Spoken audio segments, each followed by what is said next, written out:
दिल्ली की सुल्तानपुरी में एक लड़की के साथ दरिंदगी हुई है और ये दरिंदगी ने पूरी मीडिया जगत में ही नहीं सिर्फ सुर्खियों को बटोरा है बल्कि राजनीति गलियारी में भी इसकी चर्चा खूब हो रही है। आखिर इस चर्चा की वजह क्या है, इस पर चर्चा करना बेहद जरूरी क्यों है, इन तमाम मुद्दों पर हम बात करेंगे। और हमारे साथ बात करने के लिए हमेशा की तरह उदय कुमार सिंह है, हमारे वरिष्ठ पत्रकार हैं और हमारे सहयोगी भी हैं। ये मुद्दा सबसे इतनी चर्चा या सुर्खियां क्यों बटोर रहा है उदय जी? पंकज जी, ये घटना बहुत ही दिल को दहला देने वाली है। और जैसे हम लोग आज एक कहावत होती थी कि दिल्ली दिल वालों की है, लेकिन मैं बहुत ही भारी मन से बोल रहा हूँ कि दिल्ली दिल वालों की नहीं, दिल्ली दरिंदों की है। दिल्ली की सड़क पे जहाँ देश के प्रधानमंत्री रहते हैं, जहाँ गृह मंत्री रहते हैं, जहाँ देश के तमाम मंत्री, केंद्रीय मंत्री रहते हैं, दिल्ली के मुख्यमंत्री केजरीवाल रहते हैं, दिल्ली पुलिस मुख्यालय जहाँ हो, और उसके चंद किलोमीटर के दूरी पे एक 20 साल की लड़की को पहले कार से टक्कर मार दिया जाता है, उसके बाद उसके शव को 1-2 किलोमीटर नहीं 12 किलोमीटर रगड़ते हुए उस कार के नीचे ले जाते हैं। दिल्ली पुलिस कहाँ थी? केजरीवाल तमाम दावे करते हैं कि चप्पे चप्पे पर हमने जो है सीसीटीवी कैमरे लगा दिए हैं दिल्ली में। कहाँ है आपके सीसीटीवी कैमरे? सिर्फ 2 सीसीटीवी कैमरों का फुटेज मिला है पुलिस को अभी तक, और उसमें भी एक प्राइवेट घर पे कहीं लगा हुआ है। तो मेरा कहने का मतलब ये है कि ये जो है बहुत ही विभत्स घटना है और 5 लड़कों की गिरफ्तारी हुई है इसमें। क्या वो नशे में थे? उनको पता नहीं चल रहा था? पंकज जी, हम आप सभी गाड़ी चलाते हैं, आप भी चलाते हैं, हम भी गाड़ी चलाते हैं। ईंट का एक टुकड़ा भी अगर गाड़ी के नीचे आ जाता है, एक कपड़ा आ जाता है, एक पॉलीथीन लग जाती है जो कि हल्की होती है, तो गाड़ी ड्राइव करते हुए जो व्यक्ति होता है उसको पता चल जाता है कि मेरी गाड़ी के नीचे कुछ है। अब 13-13 किलोमीटर 12-12 किलोमीटर रगड़ते हुए जाते हैं। पुलिस जो है वो छत विछत सब पुलिस को मिलती है। माँ अभी उसका शव नहीं देख पाई है, अभी तक पुलिस ने शव देखने नहीं दिया है माँ को। शव के ऊपर एक कपड़ा नहीं है, जो कि उसकी माँ का कहना है कि एक नहीं, ठंड के दिन थी, वो कहीं इवेंट के लिए गई थी, इवेंट मैनेजमेंट का काम करती थी। 10 बजे तक बोली थी हम घर आ जाएंगे, और कई सारे ठंड का दिन है तो कई सारे कपड़े पहन के गई थी, एक भी कपड़ा नहीं। कहाँ चले गए कपड़े उसके? तो शक जाहिर किया जा रहा है कि उसके साथ कुछ गलत हुआ है। हालांकि अभी पुलिस ये जो है डॉक्टरी जांच जब होगी तो उसके बाद खुल के सामने आएगा। अच्छा, सवाल ये पैदा होता है उदय जी कि ऐसा नहीं है कि देश में जिस तरह की घटनाएं रोज घटती हैं, ऐसा नहीं है कि ये घटना कोई पहली घटना है, और आए दिन रोजाना देश के अलग अलग कोनों में, थानों में अलग अलग महिलाओं के साथ की जो बर्बरता होती है, जो अत्याचार होती है या जो क्रूरता होती है, उस तरह के मामले दर्ज होते हैं। लेकिन ये मामला अपने आप में सुर्खियां बटोरे हुए है, वो इसलिए, और ये सवाल ये सुर्खियां बटोरना इसलिए भी जरूरी है क्योंकि ये दिल्ली की राजधानी में हो रही है, जहां पे केंद्र सरकार, राज्य सरकार, केजरीवाल सरकार जो ये कहती है कि जहां पर उनकी शासन व्यवस्था बेहतर है। सिर्फ शासन व्यवस्था से पुलिस से ही संभाली जा सकती है क्या? सवाल ये पैदा होता है। देखिए पंकज जी, देश की राजधानी की बात है, और देश की राजधानी की बात है तो यहाँ पुलिस जो है गृह मंत्रालय के अंदर आती है, और इसमें जहाँ तक पुलिस की बात है तो सबसे पहले तो पुलिस की जिम्मेदारी बनती है। अगर कोई व्यक्ति, कोई चश्मदीद जो गाड़ी में घसीटते हुए सबको कोई गाड़ी ले जा रही है, और चश्मदीद पुलिस को फोन करता है कि गाड़ी के नीचे से सब जा रहा है, ये तकरीबन 3:30 बजे के आसपास जो है वो सुल्तानपुरी थाने को खबर दी जाती है फोन के माध्यम से। उसके बाद 4:11 में फिर पुलिस के पास फोन आता है कि एक रोड पे जो है कंकाल नजर आ रहा है, लेकिन 5:कुछ तक पुलिस वहां तक नहीं पहुंचती है। कितना बड़ा एरिया है आपका? सुल्तानपुरी का कितना बड़ा एरिया होगा? तकरीबन 1 घंटे लग गए वहां तक जाने में। कहने का मतलब यह है पंकज जी कि दूर दराज के इलाकों में अगर इस तरह की घटना होती है तो थोड़ा माना जा सकता है कि चलो भाई, वहाँ पुलिस को जाने में 1-8 घंटे लग जाएंगे, लंबा एरिया होता है, गांव होते हैं। लेकिन यहाँ तो 2-4 किलोमीटर का ही होता है मेरे ख्याल से एरिया।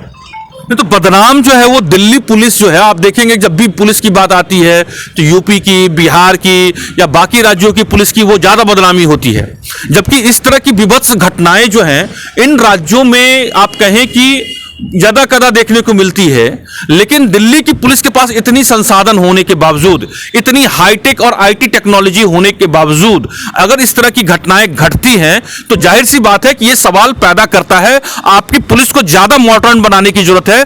इतना ही नहीं, मॉडर्न से ज्यादा सबसे ज्यादा सवाल यह पैदा होता है कि आपके दिल्ली पुलिस को ज्यादा संवेदनशील बनाने की जरूरत है। बिल्कुल सेंसिटिव होने की जरूरत है पंकज जी। 31 तारीख को कमिश्नर दिल्ली पुलिस के जो है वो तमाम जो अधिकारी हैं उनके मातहत सबको वो जो है क्या बोलते हैं, नए साल का मुबारकबाद दे रहे हैं और 16,000 पुलिस कर्मियों को तैनात किया गया था कि इस तरह की कोई घटना न घटे और 1,000 ट्रैफिक पुलिस को तैनात किया गया था। लेकिन उस रात कहाँ थे ये पुलिस वाले? और इसमें सिर्फ पुलिस की बात ही मैं नहीं बोल रहा हूं। अगर आप गली गली शराब की दुकान खोलेंगे, आप दावे करेंगे कि हम जो है सीसीटीवी कैमरे चप्पे चप्पे पे लगा रहे हैं। शराब की दुकान अगर आप गली गली खोलेंगे, और ये कहना जल्दबाजी होगी अभी जब तक मेडिकल नहीं होगा उन 5 लड़कों का। लेकिन ये बात तो तय है कि उसमें लड़कों ने भी कहा है कि वो नशे में थे और ये बात तो बिल्कुल तय है, वो तो मेडिकल जांच एक प्रक्रिया सी बात है। लेकिन इसमें सवाल इसलिए भी पैदा हो रहा है कि जिस दिल्ली में केजरीवाल ये कहते हैं कि चप्पे चप्पे पर की बात जो है, आपने सीसीटीवी कैमरे की बात कही है, चप्पे चप्पे पर जब वो आरोप, यहाँ पे राजनीति की बात नहीं है, बहुत संवेदनशीलता से बात करने की जरूरत यह है कि जिस दिल्ली में आपने रेवेन्यू मॉडल को जनरेट करने के लिए आपने गली गली शराब के ठेके खोल दिए हैं, तो जाहिर सी बात है जब शराब पिएंगे तो शरीर जो है आपके जो है आपका नियंत्रण उस पर से खोएगा। और ये मॉडल जो केजरीवाल का जो ये मॉडल है, शराब मॉडल जो है, वो कहीं ना कहीं इसके लिए भी जिम्मेदार है। पंकज जी, आपके सीएनएस को डिस्टर्ब कर देता है ये शराब जो है, सेंट्रल नर्वस सिस्टम को। उसके बाद क्या कर रहे हैं क्या नहीं कर रहे हैं पता नहीं चलता है। नहीं तो 12 किलोमीटर तक रगड़ते हुए किसी शव को आप ले जा रहे हैं, इसका मतलब है आपको शराब के नशे में धूत है। और कहा यह भी जा रहा है कि उनकी गाड़ी में बहुत तेज साउंड बज रही थी, गाना बजा रहे थे लोग। 31 के सुबह, यानी 1 तारीख की सुबह की घटना है ये। और इसमें अब तो राजनीति हो रही है पंकज जी। निर्भया कांड याद है ना आपको? 10 साल हो गए, 10 साल हो गए। तो ये तो उससे भी विभत्स लग रहा है। जब जांच होगी, मेडिकल होगा, तब ना पता चलेगा कि उस बहना के साथ क्या हुआ है क्या नहीं हुआ है।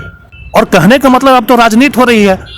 राखी बिरला डिप्टी स्पीकर हैं दिल्ली विधानसभा की, विधायिका हैं उसी क्षेत्र से। वो अब 2 दिन कहाँ थे आप?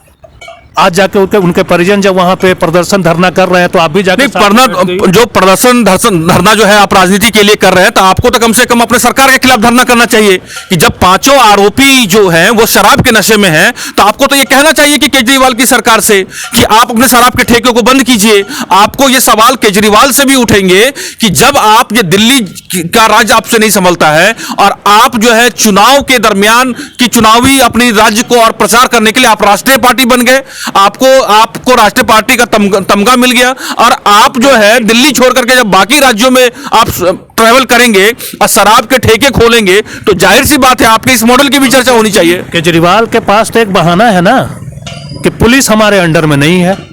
अरे पुलिस आपके अंडर में नहीं है, लेकिन बहुत कुछ आपके अंडर में है, वो तो करो।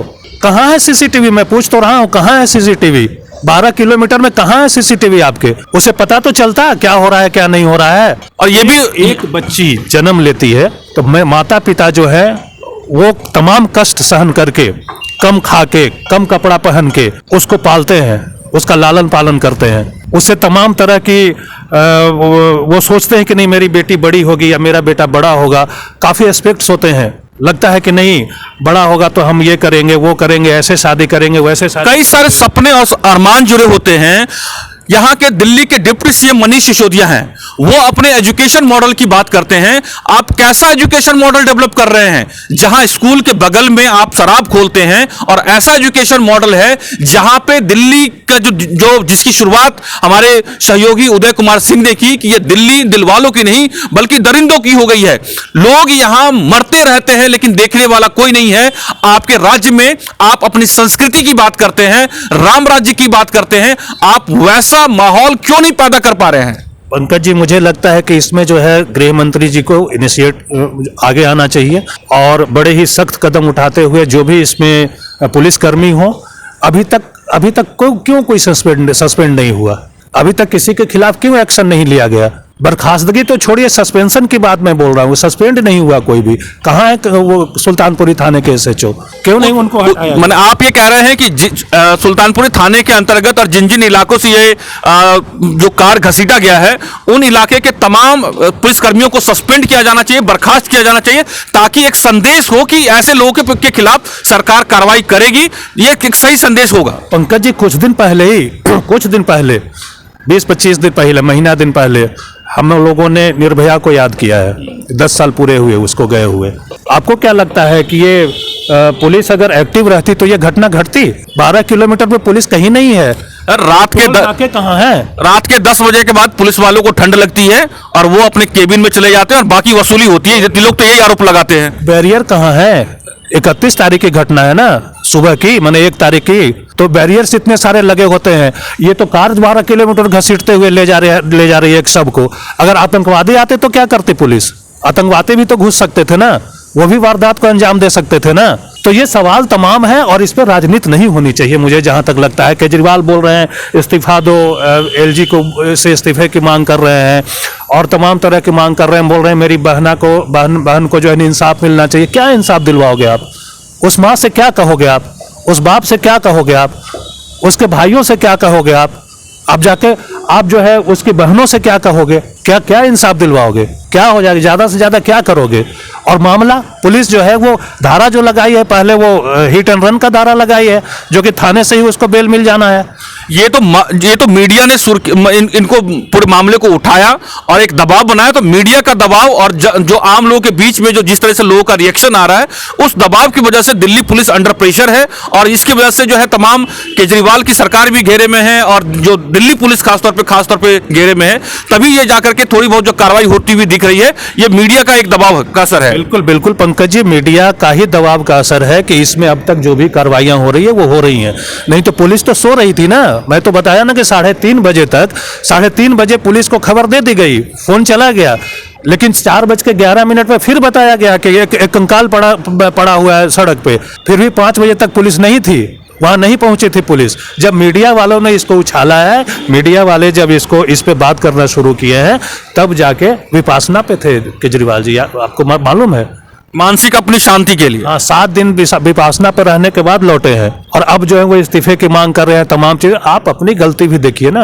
अगर आप गली गली शराब की दुकानें खोलेंगे, आप दिल्ली में अगर जाएंगे पंकज जी, तो कई स्कूल्स ऐसे हैं, शराब के ठेके ऐसी जगहों पे हैं जो कि स्कूल की दीवार और थाने की जो है वो शराब के जो है ठेके बिल्कुल एक दीवार से चिपके हुए हैं। तब अगर आप पिएंगे, अल्कोहल लेंगे, तो आपका तो सीएनएस गड़बड़। खाली सिर्फ बातें लंबी लंबी करेंगे, संस्कारों की बात करेंगे और केजरीवाल सरकार लंबी लंबी वादे करेंगे और यहां पर भी वो राजनीति करते हुए दिख रहे हैं। बिल्कुल बिल्कुल राजनीति ही हो रही है। अब तो राजनीति हो रही है ना। राखी बिरलान, आपका विधानसभा क्षेत्र का क्या एरिया है? 2 से 4 किलोमीटर, 5 किलोमीटर, 10 किलोमीटर। आपको 2 दिन लगे थाने तक आने में। मृतका के परिजन जब वहां पहुंचे हैं और वो जब प्रदर्शन करने लगे हैं, तो आप उनके साथ दिखावा कर रहे हैं, इसलिए आपका घेराव हुआ, आपकी गाड़ी तोड़ी गई, शीशे तोड़े गए गाड़ी के। और इसमें सबसे बड़ी बात यह है पंकज जी कि पब्लिक जो है आगे आई है। उसके बाद राजनेता और पुलिस और ये दुनिया जो है वो आगे फिर काम करना शुरू की है। उदय जी, इसमें एक बात यह है कि खास तौर पे जो आप पुलिस से कितना उम्मीद करेंगे? हर बार ये चर्चा होती है। पुलिस का कहना है कि उनके पास पुलिस बल की संख्या कम है, चप्पे चप्पे पे वो तैनात हो सकते हैं, पुलिस सवालों के घेरे में है।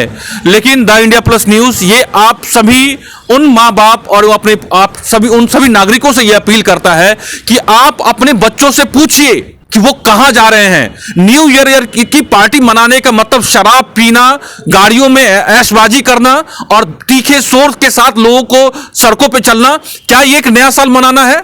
क्या यही आपके संस्कार हैं? और यही आज अगर ये अपने बच्चों को, खास तौर पे लड़कों को अगर आपने अंकुश लगाया होता, ये उन परिवारों को जिन 5 लोगों को पुलिस ने गिरफ्तार किया है और जो 5 लोग गाड़ियों में बैठे हुए थे, जो 5 लड़के गाड़ी में बैठे हुए थे, अगर वो संयम के साथ नशे में नहीं होते, ऊंची आवाज में गाड़ी नहीं चला रहे होते, तो शायद एक जिंदगी नहीं गई है, बल्कि उसके साथ पूरे परिवार के साथ के जो सपना, जो खुशियां हैं, जो माँ बाप को वो दर्द है, वो शायद उस जख्म को कभी भी कोई भी पैसा, कोई भी धरना प्रदर्शन, ये कभी भी उनको कोई भी मिटा नहीं सकता है। बड़े अरमान से बच्चे पाले जाते हैं, माता पिता के बड़े अरमान होते हैं, बेटी हो या बेटा। और अभी आप बहुत अच्छी बात बोले, उसको मैं थोड़ी सी और आगे बढ़ाना चाहूँगा उस बात को।